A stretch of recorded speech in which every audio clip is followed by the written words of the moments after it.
দেখেন, আমরা এই যে দিদি আর মোদি দুজন মিলে যে পশ্চিমবাংলায় মানে এসআইআর এর নামে যে মানুষকে হয়রানি করছে, সেই মানুষ যাদেরকে ভোটার লিস্টে নাম ওঠেনি তাদেরকে সচেতন করানোর জন্য সাধারণ মানুষের পাশে আমরা আছি। আমাদের ইন্ডিয়ান সেকুলার ফ্রন্ট আছে, আমাদের ভাইজান আছে, আমরা আইএসএফ এর নেতৃত্ব, আইএসএফ এর কর্মীরা আছি।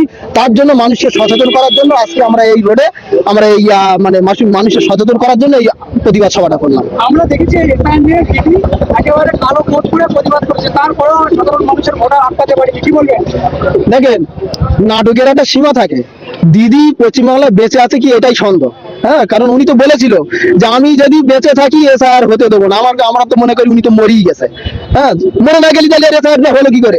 আর এসআইআর যখন ফাইনাল লিস্ট বার হবে তখন দিদি গিয়েছে কোর্টে নাটক করতে। এসব কি আমরা জানি না? এসব কি আমরা বুঝি না? আমরা সব জানি। এখন মানুষ রাজনৈতিক সচেতন হয়েছে, মানুষ সব জানে, সব বোঝে। মানুষকে নাটক করে ভাওতা দিয়ে আর ভুল বুঝিয়ে আর রাখা যাবে না। আগামী দিন এই যে মানুষকে নিয়ে যে নাটক করা হচ্ছে, সাধারণ মানুষ 2026 ইলেকশন আসছে, যতই নাম কেটে দেখা যাই করুক, এই 80% মানুষ আইএসএফ এর সমর্থন। কটা মানুষের নাম কাটবে? কত মানুষের নাম কাটবে? 20টা মানুষের নাম কাটলে এখনো 60% মানুষ থাকবে। তো ওসব মানুষের নাম কেটে দিয়ে ভয় দেখিয়ে আইএসএফ কে রুখে রাখা যায়নি, আর যাবেও না। সাধারণ মানুষ এখন রাজনৈতিক সচেতন হয়েছে। এতগুলো প্রকল্প এনেছে, যুব সাথী, ভূমিহীন, এই যে আবার ঘরও দিচ্ছে, হ্যাঁ, তো এত প্রকল্প পরেও এত আইএসএফ কি করে তৈরি হয়েছে? দেখেন, এটা আপনি একটা ভালো প্রশ্ন করেছেন। এই যে মুখ্যমন্ত্রী মানে যে ভাতা আর ছিরি তার মধ্যে একটা আছে বিচ্ছিরি প্রকল্পটা। এটা মানে বলিনি যে আমরা বলে দিচ্ছি, পশ্চিমবঙ্গটা এখন বিচ্ছিরি করে দিয়েছে। এসিরি করে এখন বিচ্ছিরি হয়ে গেছে।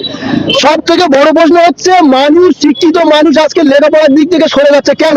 এর থেকে বড় লজ্জার কি? মানে লেখাপড়া শিখে শিক্ষিত মানুষ, আপনারাই বলেন, আপনারা তো সব তো শিক্ষিত মানুষ, আপনারা কাজ কাম পাচ্ছে না বলে একটা সোশ্যাল মিডিয়া খুলে রেখে দিয়েছেন। আজকে বলেন চাকরি নেই, শিক্ষার কোনো কলকারখানা নেই, কোনো কাজ নেই, ভাতা কি বলে 1,500 টাকা ভাতা। মানুষ শিক্ষিত ছেলে সার্টিফিকেট নিয়ে রাস্তায় ভিডিও লাইন দিয়ে পড়ে আছে, ভাতা নেবে বলে 1,500 টাকা ভাতা। এর মতো লজ্জা শিক্ষিত ছেলে মেয়েদের, এর মতো লজ্জার মনে হয় মানে ভারতবর্ষে আমাদের অঞ্চল সভাপতি বলেছিল যে এরকম মুখ্যমন্ত্রী মানে আর না যেন ভারতবর্ষে একটা হয়।